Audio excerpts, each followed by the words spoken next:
Ladies and gentlemen, we are back balling and brawling. This weekend we got a huge one, UFC 313 out in Viva, Las Vegas. A big fight at light heavyweight as one of the biggest stars in the sport, Alex Shama Poatan Pereira takes on Magomed Ankalaev in a fight that I think is really a huge fight at light heavyweight. I think it's Alex's biggest test in his career to date.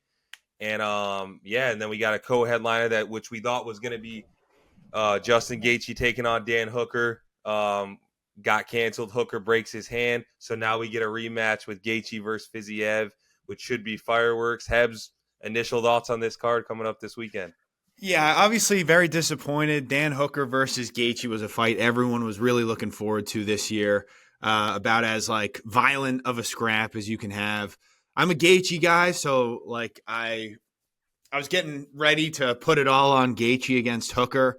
Now I'm not so confident. I know he's beaten Rafa before, but we'll get to that in a minute, breaking down that fight. But other than that, man, this is a great card. Like you look at the whatever the main card.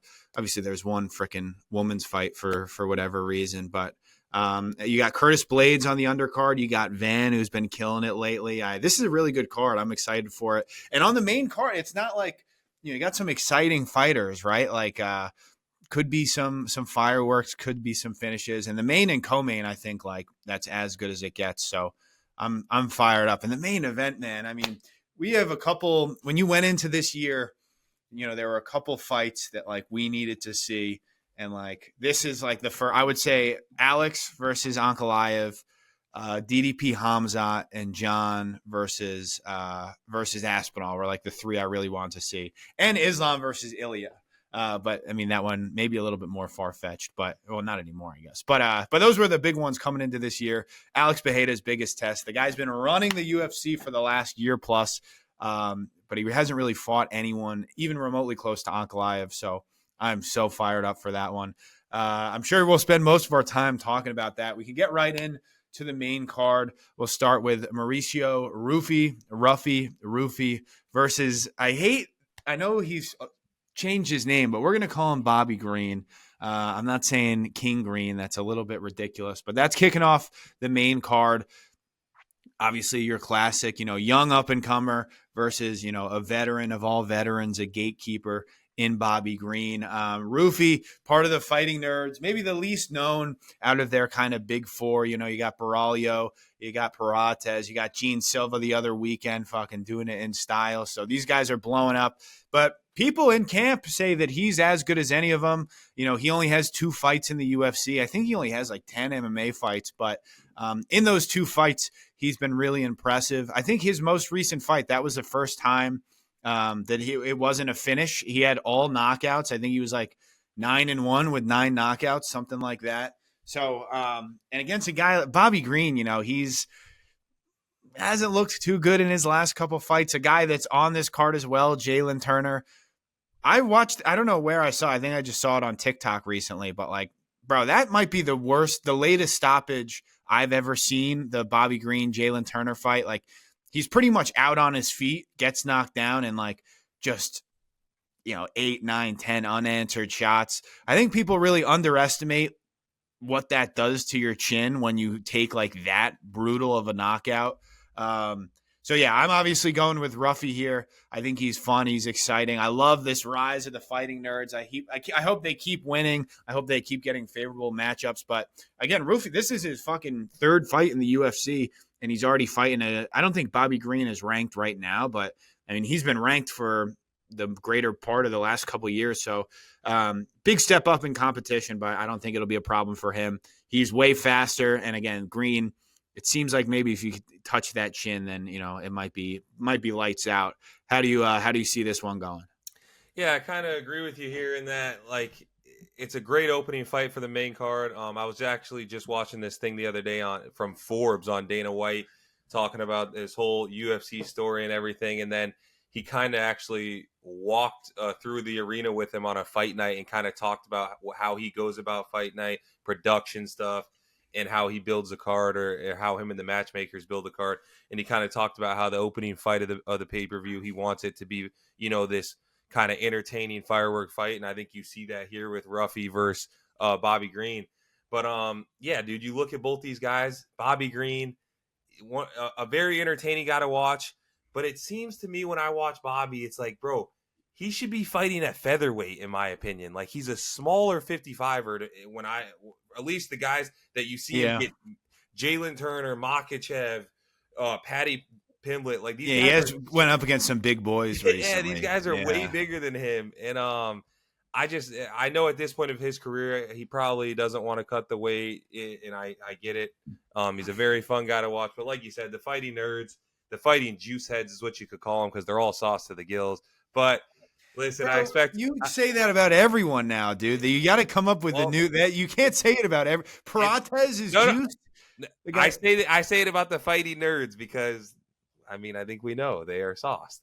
None of them are even like Silva and Baralho. Maybe like these guys aren't jacked up. Maybe. Yeah, maybe. I mean, I don't know, bro. He's got a weird build. You saw he was just doing he just did grappling against Brendan Allen last weekend. I've seen that, yeah. But yeah, like you said, I'm gonna go with Ruffy to get this one done. I don't know if he finishes Bobby Green. Maybe he does. I expect fireworks to open up the night. I'm gonna go with Ruffy to get it done via decision. I like decision. I'm gonna stay. I don't think I said official. I'll go Ruffy by. I'll say second round KO. I think these nerds are hot. I kind of even want to say first round KO, but I'll go second round KO. Yeah, I mean, I could definitely see Ruffy getting a finish here. I could. All right. You got the next one? Yeah, on to the second fight of the main card. You know, we got Amanda Lemos, who is number 5 at women's strawweight division. You know, Hunter Campbell and the matchmaker's favorite division in the sport. And she's taking on Iasmin Lucindo, who's actually on a nice little win streak here. You know, beating Marina Rodriguez, beating Kolakevich. She's racked up a couple wins. You know, everyone's favorite, Paula Viana. She's racked up a few. She's racked up a few wins. She's looking to keep the streak alive against a girl in Amanda Lemos, who's been kind of like a steady, not the elite of the division, but Lemos tends to beat people who aren't in that upper echelon of the division. So it could be, you know, one thing guaranteed is it won't be an entertaining, exciting finish, explosive fight. That we know for sure. With that being said, I'm gonna go with the old vet, Miss Lemos, to get it done via decision. I think she's the better all-around fighter. I think she'll be a little bit too much for Lucindo at this point of her career, and I'm going to go with Lemos to get a decision win. Hebs, we all know this is your favorite class, weight class in the sport.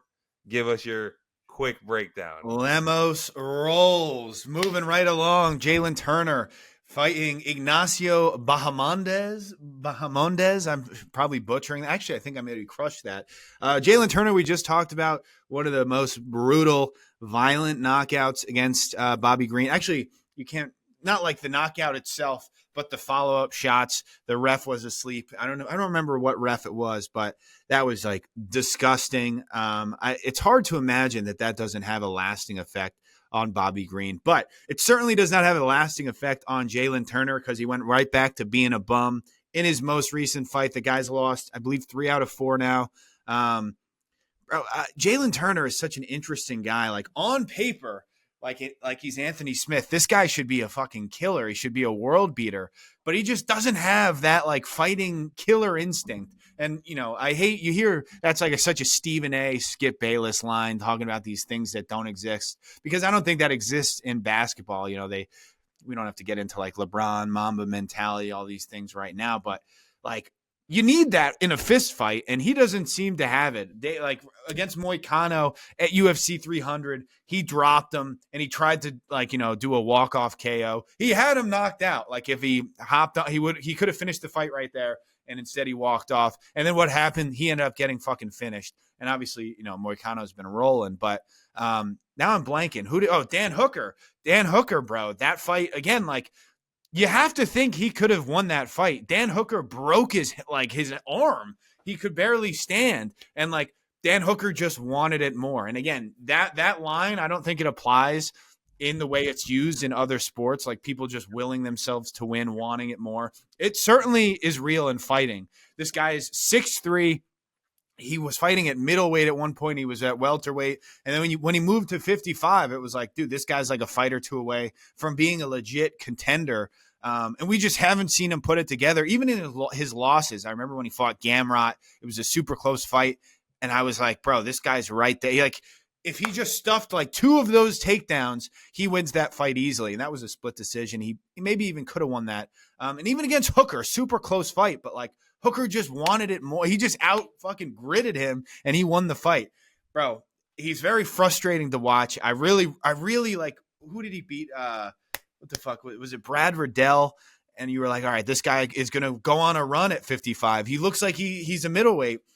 I don't know. I don't even know how he makes the weight, but fucking this guy who's fighting Ignacio is 6'3" as well. He does not look as big. Like, I think Turner, I mean, I don't know how you weigh 155 at 6'3". It's blowing my mind. I mean, you're what, 6'1.5", and you're, I don't know, 220. So I don't know. But these guys making that weight is crazy. But Ignacio doesn't even look that big. He's a much more well-rounded fighter. He's won 5 out of 6. And even these lines, when it's a pick'em with a well-known guy like Jalin Turner, who's super talented, and a much, less known guy in Bahamondes. I'm going to fucking butcher that again, but I'm going with Ignacio. I think he'll win a decision. Maybe he could get a finish here, but again, he's a better grappler. Again, the height, the biggest advantage for Turner in all these lightweight fights is he's so much bigger, he's so much longer. He doesn't really have that advantage in this one. Again, Ignacio seems like a much more well-rounded fighter, and I just don't like a guy like Turner who's losing these super, super close fights where, like, it's not like he's just getting, he's getting outdone on the feet. He's getting like ragdolled. It just seems like he's missing something. And I don't think you're going to find that in the middle of your career. Ignacio rolls.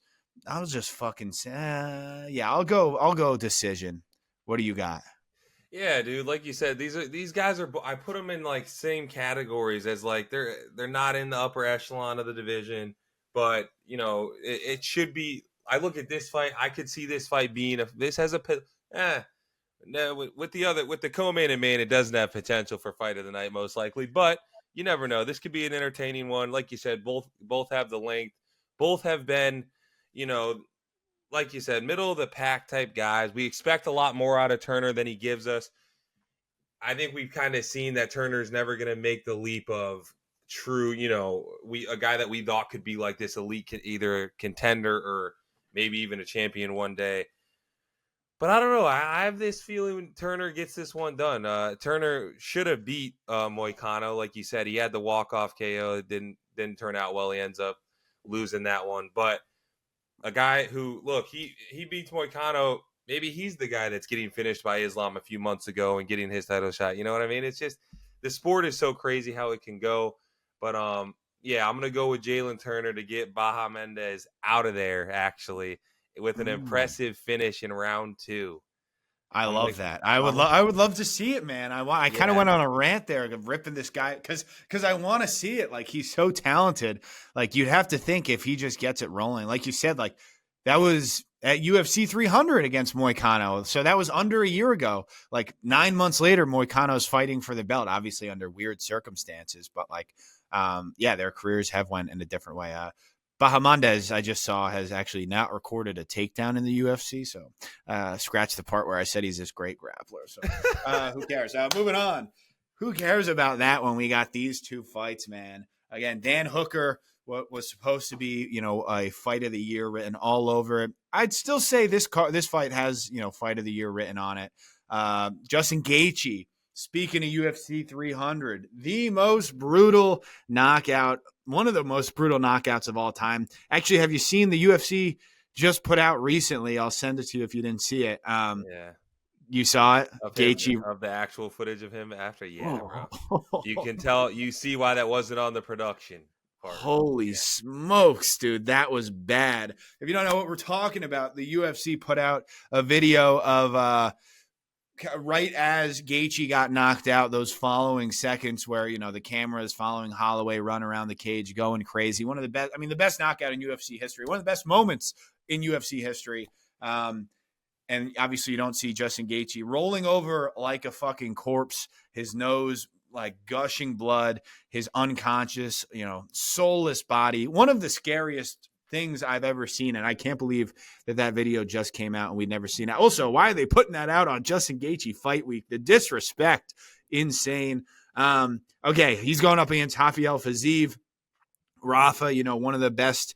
This guy was looking like future champ a couple years ago. Striking is just on another level. He's a big, explosive lightweight.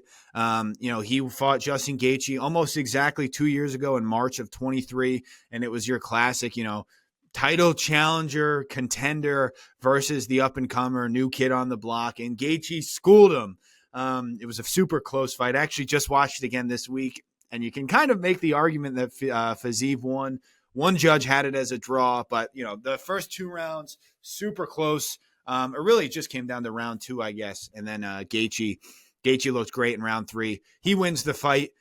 He went on. Who did he fight after that? I don't even remember. Gaethje?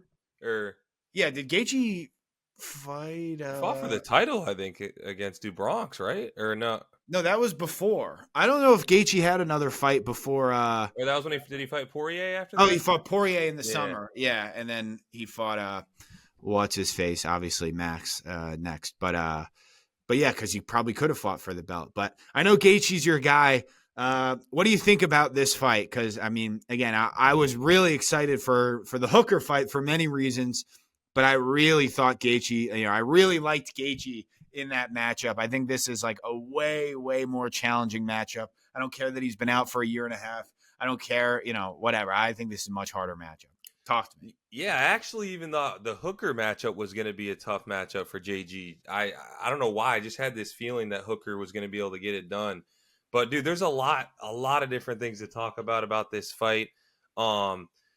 From the Fiziev side, like you said, this guy was looked at as a true, elite shot at being a top contender in this division. He was on his way. He fought Gaethje. Like you said, I actually wouldn't, like, if they would have gave that fight 29-28 Fiziev, I would have had no problem with it. It was a very close fight. He loses, obviously blows the ACL out against Gamrot, and he's been out now for a year and a half. So obviously it's a little tough. You don't know what Fiziev we're going to get because of the injury, and a year and a half is a little bit longer, I would say, on the ACL side in this sport. Yeah. So you don't know if he's had some real problems with that injury. I hope not. I hope we see a fresh, explosive, powerful Fiziev. And if we do, I think it could be problems for Justin Gaethje, because you look at Justin Gaethje, who has been my favorite fighter for however many years, ever since Conor basically retired however many years ago. Justin Gaethje has been the most entertaining. Is just my favorite fighter. And now that throne has actually been taken by, our boy Ilya. Just gonna put that out there. But fucking front runner, dude. Listen. Let me get it. But look, with my boy JG, Colorado native, absolute dog, legend of the sport. There's just things that I have in question coming into Saturday. Like, dude, the knockout of Max. I know people get knocked out in this sport, bro, but that was like, I'm telling you, I don't know if he's ever going to be the same after that. At this point of his career, to get knocked out like that, I think psychologically, I don't know if he's ever going to be the same. And two, it's just like you hear Gaethje talk in interviews these days, and he's like, this is the last ride. Like, he's been saying this for a little while now. It's like, how much does the guy really put into these camps? I know everyone says but when you hear Dan Hooker come out a few weeks ago and say that Gaethje's asking for the fight to be moved from 5 rounds to 3 rounds, that kind of tells me that something's going on and if he was injured, they would have pulled out of this fight when Hooker pulled out of this fight. So he's not injured. That just tells me that clearly he's not in the best shape that he's been in his career. And it kind of makes me feel like he's not putting in what he used to put in to this one. And, with this fight being 3 rounds, I actually think it favors Fiziev as opposed to Gaethje. I know that Gaethje beat him a few years ago in a 3-rounder, but I feel like it favors Fiziev. And it's just, I was watching another interview yesterday of Gaethje talking about how he he kind of, I don't know if it was him or his coach, they did this study on like 80% of the champions in the sport are moving forward or something like that at like a 60 to 80 or whatever percent clip. Like they're moving forward, they're on the front foot type of thing. So he's like, I have to bring that back to my game. You know, the World Series of Fighting, Justin Gaethje was this move forward, I'm going to break you no matter what type of guy. And that's how he was when he first came into the sport. But he either fought someone or something happened to where Gaethje obviously has been a little bit more on the, like, I'm going to move around, box. Like, bro, the Gaethje that was the, like, craziest, the beginning, Michael Johnson, that, like, when he was on his come up, it was, I'm coming forward no matter what. And obviously it changes when you get hit, the amount of times, the damage he's taking, no matter how tough you are, that changes. And he says that in the interview, but I just don't see that happening on Saturday. I don't see Gaethje coming out and saying, fuck it, and biting down on the mouthpiece and going to war with Fiziev. I don't see him doing that. If he does, we are in for an absolute treat. But I'm going to go with Rafael Fiziev to get this one done. And I'm going to take Fiziev to actually win a 30-27 decision. I think he wins every round against Gaethje. And we look at a new, he's not going to be obviously fighting for the title next, but I think he's going to make a statement and kind of dominate this fight. And we'll look at him as a guy that could be fighting for a number one contender shot in his next fight. Dude, yeah, I'm looking up, I'm trying to find this quote, because the quote that you just said, he lists 2 fights in there. So he says what you said, like, oh, I'm going back to my old ways, like, but he says in the Fiziev and one other fight, he's like, I was too timid. He's probably like, the Charles one, right? No. It was another fight that he won, and that's why everyone was like, dude, what are you talking? Like, you won those fights. Maybe you should do that. Yeah. Chandler. I think it was Chandler. He's like, in those fights, I wasn't like running forward, whatever. I was like a lot more reserved. And it's like, dude, those were 2 huge wins. Like maybe you should keep fighting that way. But man, there's so much to be said about Gaethje and this fight. I mean, even when whoever Hooker pulled out, and I was looking a little bit more into it, bro, Gaethje, like, fight for fight. I know people, never been in a boring fight. You know, people say that about all those guys now. It's like Holloway, Gaethje, Dustin, and like Chandler for whatever fucking reason.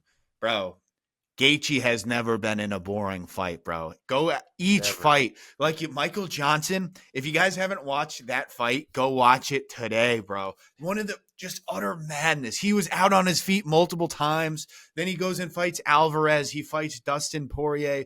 Just like wars, like crazy wars. And then he changed up his fighting style. He went on a big win streak. Tony Ferguson, that was when we really saw him, you know, be a little bit more, speaking of him being more reserved, like he was that way against Tony. And you're saying he's been talking about retirement for a while, bro, before he fought Khabib, because that was like, not to say the peak of his career, but like when he beat Tony Ferguson, and like that was the beginning of COVID. Like that was probably a very like a highly watched card.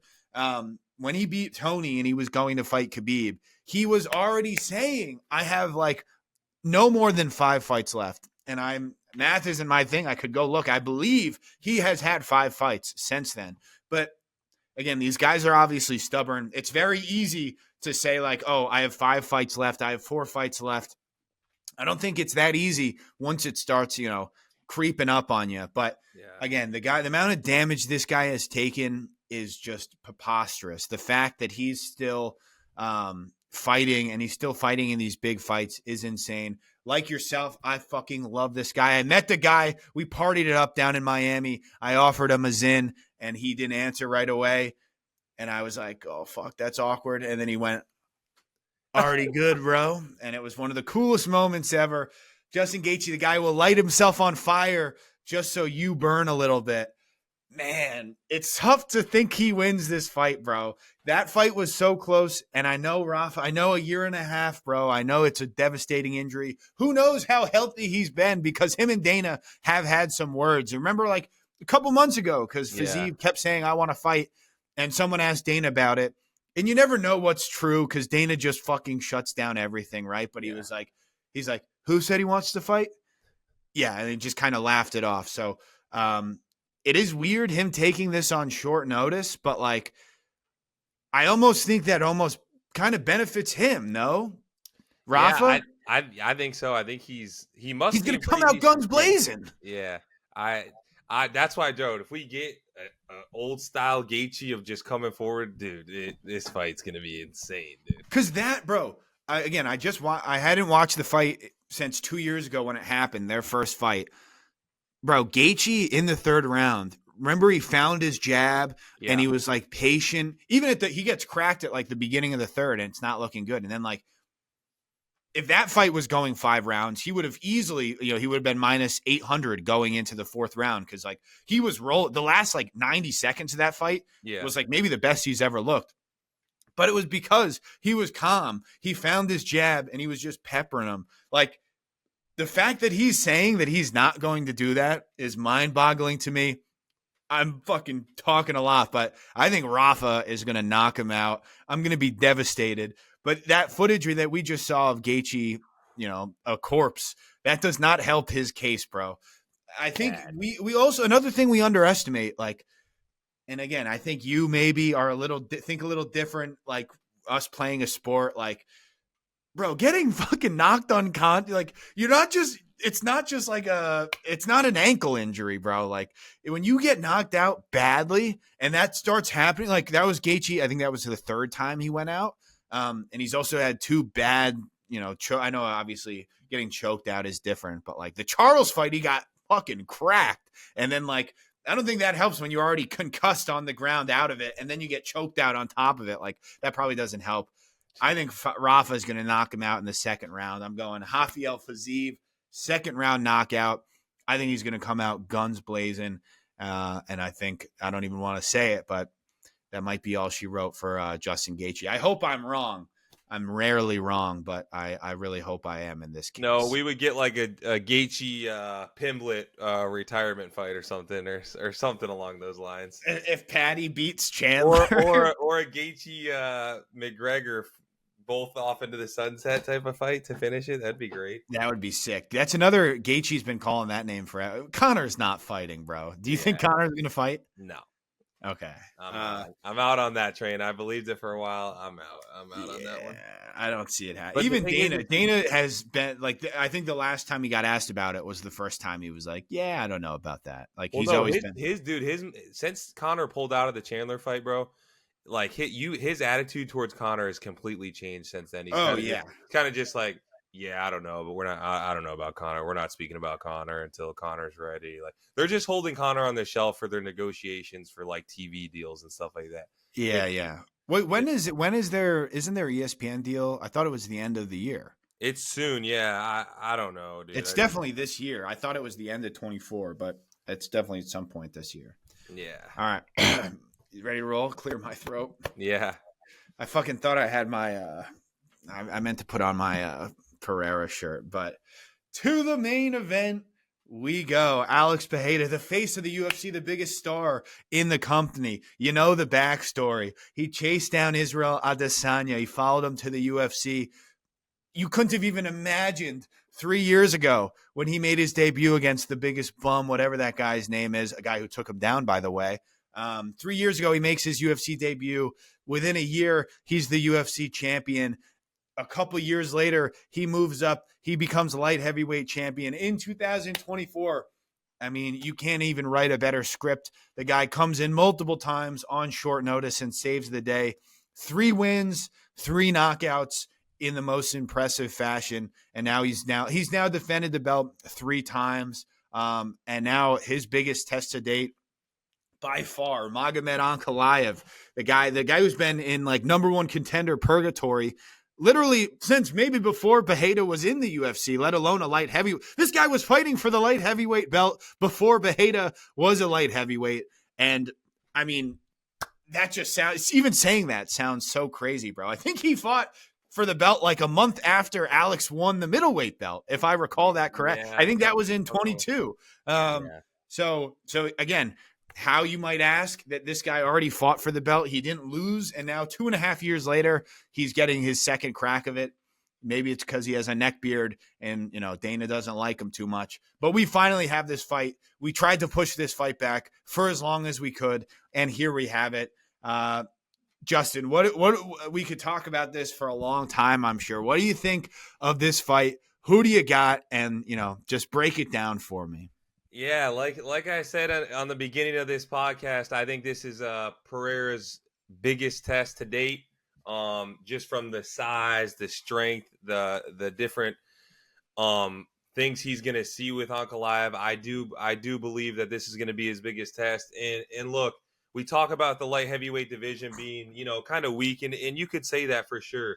But when you look at Ankalaev, and these aren't killers, but look, let's just go through the Ankalaev resume. That the UFC doesn't want this guy to be champion. That's been clear as day. Fights Kudalaba, finishes him, whatever. There's an eye poke, run it back, sparks him in the first round. Fights Krylov, a guy who I think is one of the more underrated guys in this division, beats him, unanimous decision, no problem. Ozdemir, a guy that made a run at light heavyweight, fought DC for the title. I know this is years past, but still, Volkan Ozdemir is a slouch, no problem, decision. Then he fights Thiago Santos, a guy that gives the greatest fighter of all time a tough run for his money, a guy that was a problem in the sport for a little while. No problem, dominates him. Fights Anthony Smith. We all know how that goes. That's a finish. And then he fights Jan Blachowicz for the title. And yes, he takes some low kicks early. So he basically becomes a one-dimensional fighter. He can't really move on leg. Still, in my opinion, wins the fight clearly. But they don't give him the fight because Dana can't stand how boring it was. Whatever. He should have been the champion then. All right. Then he fights Johnny Walker, KO. Then they're like, he should have been fighting for the title. It made no sense. He was the clear number one contender. Oh no, it's all right. We're gonna throw you in with Alexander Rakic, one of the most explosive, scarier strikers and guys at this weight class. No problem. Absolute dominant performance. The UFC has been protecting Pereira from Ankalaev for multiple years. Listen, Pereira is, like you said, arguably the biggest star in the sport today. He has had an unbelievable run from middleweight. We all know his story. It's been great, bro. But the UFC has protected this guy. Let's go to Pereira's run. Striker. Not like we say, these guys that fight, like when Charles Oliveira's on his run and he's fighting a Justin Gaethje and a Poirier, there's not a threat of a takedown. He's going to walk forward on the front foot and let his hands go because he's not worried at all. Pereira, arguably the best striker in the sport, a K1 fucking kickboxing mega star, dude. We're literally, he's just been kickboxing for the last however many years. And on Saturday, Ankalaev is going to choose if this is a kickboxing match or not, because I can tell you right now, if Ankalaev wants to fucking wrestle, this Ankalaev would be minus 400 if he could, if Vegas knew that he would just wrestle like he should. But he probably will stand up, and I'm not afraid of that. I think he's going to be able to hold his own on the feet with Alex. I agree. And I think anytime he gets into trouble, the takedown is waiting there. Alex Pereira, I truly believe that, like, I could go get a top of the line high school wrestler and they could get Pereira down like somewhat of his weight class. I truly believe that. That's not me hating on Alex Pereira. It's just how I feel about his game and his wrestling game. And obviously with what I'm saying, and I'm not discrediting Alex Pereira. He's one of the most entertaining guys to watch. He's a mega star. But I think Saturday we see him beat. And I don't just see Magomed Ankalaev going in here and getting a 50-45 decision. I think he's going to mix it up on the feet. He's going to get a few takedowns. He's going to wear Pereira out a little bit. And I actually think we're going to see Ankalaev get a finish here inside round. I'll say Ankalaev via third round knockout in this one. And look, we've been wrong about Pereira fights before. I'm on a record to say this. But I mean, again, we never know what these guys are going to do when they step into the octagon. The UFC's went as far as to literally call Ankalaev before his last fight against Rakic and tell him, you can't shoot takedowns, basically, is what they told him. So they probably are telling him the same thing in this one. I wouldn't be surprised if they're trying to offer the guy money to not take Pereira down. Literally, I'm not kidding. I don't think it's going to matter. I think and I know people are going to say I'm crazy. I think he's stronger. I think he's a bigger overall. Like, I think he's a more dense guy. I think that shit's going to matter in this fight. I see this as a bad matchup for Alex Pereira. Obviously, you have the threat of a quick KO via Poatan. Don't get me wrong, but I'm going with Magomed Ankalaev to get the finish in round 3, and we have a new light heavyweight title. Don't make no mistake about it. The UFC will run an immediate rematch back because they want Poatan to be champion just as bad as they want Sean O'Malley to be champion. But that is my prediction for Saturday, Hebs. I know I went on for a little while, but this is a huge fight. What is your take on this one? Dude, I'm actually pissed because I was going to say the same round 3 or round 4. But, yeah, dude, there's so much, like, stylistically, a lot of these things go in Alex's favor, right? And that's why the original line of Ankh being minus 200 is so crazy. And you know what? I'm starting to watch a little bit more UFC content since we've been doing this. And everyone, a lot of these guys are complete morons. I'm not going to say any names. Anyone I click on, it's like, these guys, it's very bizarre. I don't understand social media. I don't understand how these people get followings, but it's like, I don't know if it's clickbait. I don't know what it is. But every single person, every single breakdown of this fight, they all sit there and they go, you guys are fucking wrong. You know what? Alex Pereira is going to win this fight. Like it's some fucking crazy. That's what everyone thinks is going to happen, bro. 85% of the public is predicting that's going to happen. Everyone's saying the same exact thing. Is anyone picking Ankalaev? Like, I don't see it. So maybe some comments, right? I mean, there's a big fan base over in Russia that loves all these guys. So I'm sure some of them are picking them, but like, dude, that is not the general consensus. Everyone is saying Pereira is going to knock him out. So like, that is not a hot take. What is it's becoming a hot take now is what I fucking can't even get myself to say Ankalaev is going to beat this guy. But like Pereira, he has the plot armor. He seems invincible. Even in the Yuri fight, I guess the UFC has given him weird lines because like the second Yuri fight, he was only minus like 140. It was like a near pick'em, which was strange. Like considering the crazy thing is if he fights Yuri again, don't get me wrong, I would pick Alex, but I wouldn't say that Alex, like, I still don't think he would be some insane favorite. I really don't. Because, dude, the first time he fought Yuri had him dead to rights, done. Like, he was, dude.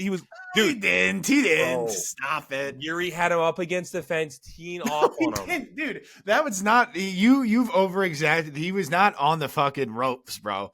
Okay. Well, he wasn't, but, right. Okay, so... Oh, and even these things, right? It's Ramadan. The UFC obviously put this fight during Ramadan so that it would be like a compromise Ankalaev. The left hook, we've seen Ankalaev get touched up by left hooks before. Who has the best left hook in the history of the UFC? The guy he's fighting.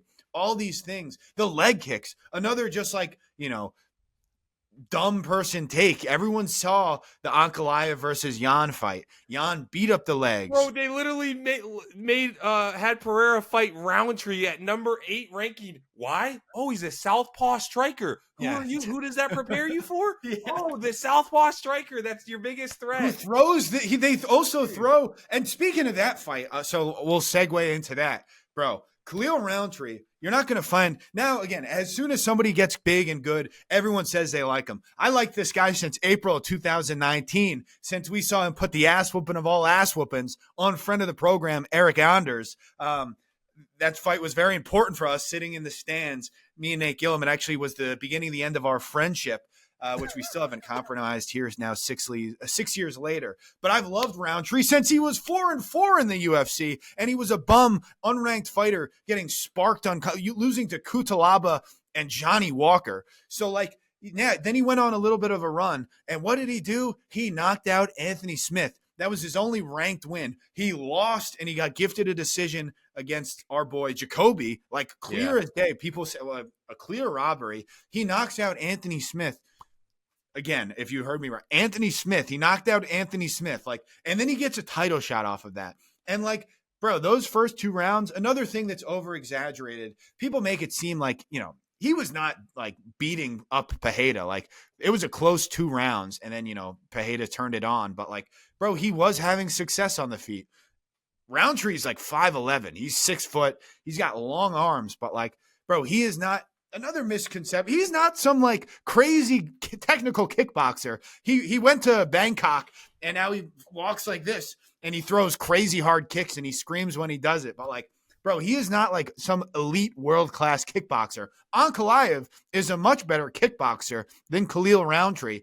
And if Roundtree had success with him, I mean, I don't know, against Yuri's a weird fighter, bro. Like, if you can be more technical than Yuri and beat him, obviously he just looked good against Jamal Hill. But Jamal Hill, who even knows? That fight didn't even happen. It took another fight that was just on last night on ESPN2, and I just watched it because it's fucking 3 minutes. Like, there was not even one exchange. Like, they were just touching hands the whole time, and then eventually, again, the nut shot. Not saying that's an excuse, but like, alcohol has derailed the career of Jamal Hill. That's just the simple truth. It's bad, bro.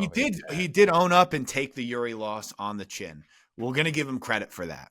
But dude, so like, I love Pereira. I would go fucking nuts if Pereira wins. And like, I was kind of backing Pereira for a while in this fight, but like, it just seems too good to be true. Like, and again, I think this is a clear. No, I was just gonna say I agree with you. Like, bro, I'm not even, if Pereira comes out and knocks Ankalaev out, I'll be wrong, but I'll be fine with that. Like, dude, I'd be ecstatic. Pereira's a superstar. He's very fun to watch. I love his fights because you're gonna get a very entertaining fight. But bro, I'm not kidding. I truly believe Ankalaev is going to knock him out. Like, I think Ankalaev is going to finish him, bro. I think he's going to, dude. Also, the best base, people always say, what's the best base for MMA? The best base for striking is grappling. Islam Makhachev, everyone's calling him a top 3, top 5 striker in the sport. You're out of your fucking mind. If you think he does, if he goes and he fights Dustin Poirier or Alexander Volkanovski in kickboxing, he gets out of there quick. Yeah. But if he fights in a kickboxing fight, a stand-up fight in mixed martial arts, bro, these guys, you just fight so much differently. You're not overextending on shots. You're kicking, like, everything's so different when you have a guy who's going to be able to take you down at will. Not at will in either of those fights, but you know what I mean? Like, that just opens up the striking. Islam has this, like, really sloppy, really, like, kind of loopy punches. He kind of marches in there, but he's able to do that because he can just shoot whenever he wants. Ankalaev is the same way. And another thing you're hearing people say, that Ankalaev really isn't that good of a wrestler. He has no submissions. Go look at his, go watch his fights. He's not like spamming takedowns. Bro, Pereira can't wrestle at all. Like, I know. I've heard someone say, another fucking bum YouTube guy was like, dude, Pereira has underrated takedown defense. Says who? Like, how would you even know that to be true? Like, are you seeing him in the gym? He's also not in the gym at all. I don't know what the guy's doing. I love Pereira. I really hope he wins. It would make my weekend if he wins. That's another tough thing. You're picking against him, but you're rooting for him. I hope the left hook lands. Actually, dude, I don't even know if I hope that anymore. I feel bad for Ankalaev. The guy's been, pushed to the back of the line by the UFC. He should be the champ by now. He should have fought for the belt multiple times over by now. He got screwed out of the Jan fight. He should have been, even after that fight happened, they let Jamal Hill go and fight for the belt. He was ranked 8 at the time. And this guy went and fight Johnny Walker. It was a no contest. I mean, he probably should have got disqualified and lost, but like, obviously then he knocks out Johnny Walker. I feel bad for the guy. He's a fucking great fighter. And the more I watch about him, dude, like, bro, he should go there and take down Pereira because this thing, everyone's saying that he's a bum. Oh, he's definitely going to wrestle. It's fucking mixed martial arts, bro. Me and you get mad about the crotch sniffers all the time. Trust me, I love if they come out and nobody sniffs a takedown, beautiful. I love it. But like, why would anyone do that against Pereira? It makes no sense to me, especially a guy like Ankalaev, who is a very good grappler. Like, Jan Blachowicz took down Alex with ease. Well, Ankalaev took down Blachowicz with ease. So if he dictates where the fight's going to go, I agree with you that his striking is so underrated, but he's probably the second best striker at light heavyweight. So Man, I think he wins. I really like that third. I'll give you the third round. If you're going third round, I'll go fourth round knockout. I think not even the takedowns themselves. I think like the threat of the takedown, the, kind of feinting the takedown, the clinching, all that stuff. Bro, Pereira got ragdolled by Israel Adesanya. He got thrown around the cage. Literally.